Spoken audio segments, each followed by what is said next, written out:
Ever scroll through the comments section of anywhere online and just think, how did we get here? How did a simple post about, I don't know, like the best brand of sneakers spiral into a virtual shouting match about everything?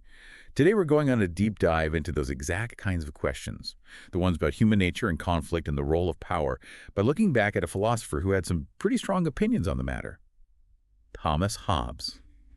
Now, you want to learn about Hobbes, and honestly, diving into his world, it's a bit like stepping into a time machine. He was living in 17th century England, picture civil war, political turmoil, people literally arguing about who gets to be king.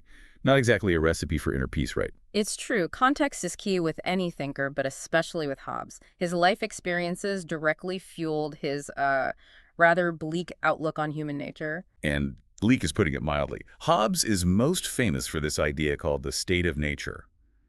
Basically what he thought life would be like without any rules, any government, any form of social contract. And let me tell you, it wasn't pretty.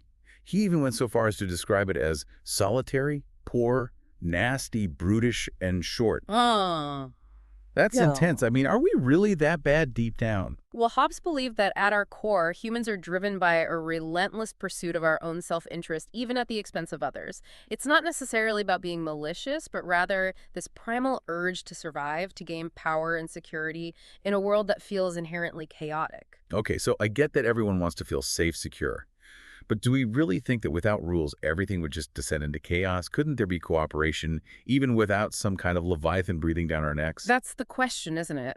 Hobbes argued that without a strong central authority to enforce agreements and punish those who break the rules, even the most basic forms of cooperation would crumble. He believed that fear, in a way, is the glue that holds society together. So it's kind of this constant, like, tug of war between our desire for freedom, but also our need for security, too. Yeah. We want to be able to do our own thing, but we also don't want to get trampled in the process. Exactly, and for Hobbes, the only way to win that tug of war, to prevent society from spiraling into chaos, was to embrace a powerful, even authoritarian government. He called this entity the Leviathan.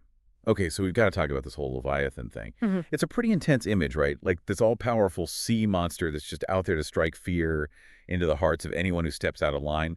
Doesn't exactly scream freedom and democracy, does it? You're not wrong. The imagery Hobbes used was very deliberate. He wanted to emphasize the sheer power and authority this entity would need to maintain order.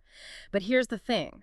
Hobbes wasn't necessarily advocating for a tyrannical dictatorship or anything. He believed that any form of government, be it a monarchy, an aristocracy, or even a democracy, could function as the Leviathan so long as it had the power to effectively enforce the rules and protect its citizens from both internal strife and external threats. So it's less about the specific form of government and more about its ability to well govern, to lay down the law and make sure everyone follows it, even if it means giving up some individual freedoms along the way. Precisely. And this is where things get really interesting, especially when we start to connect Hobbes's ideas to our modern world.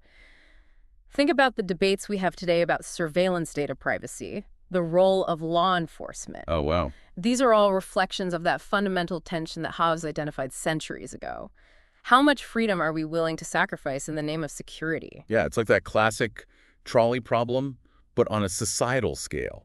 Do we pull the lever and give up some privacy to maybe prevent crime, or do we let the trolley run its course and just risk total chaos? It's a heavy question. No easy answers there. I mean, where do we even draw the line between freedom and security? It feels like every time we turn around, there's another debate about online privacy, government surveillance, the whole nine yards. And this is exactly where engaging with Hobbes's work gets really valuable, even if we don't necessarily agree with all his solutions, you know? He forces us to confront these kind of uncomfortable truths about human nature and the trade-offs that are baked into any system of governance.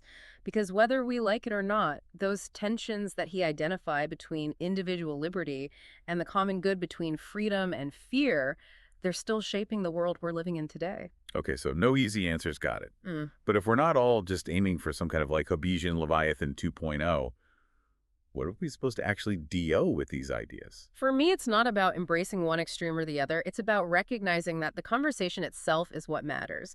The more we understand these kind of competing forces at play, the better equipped we are to actually navigate them responsibly and hopefully create a society that reflects our values.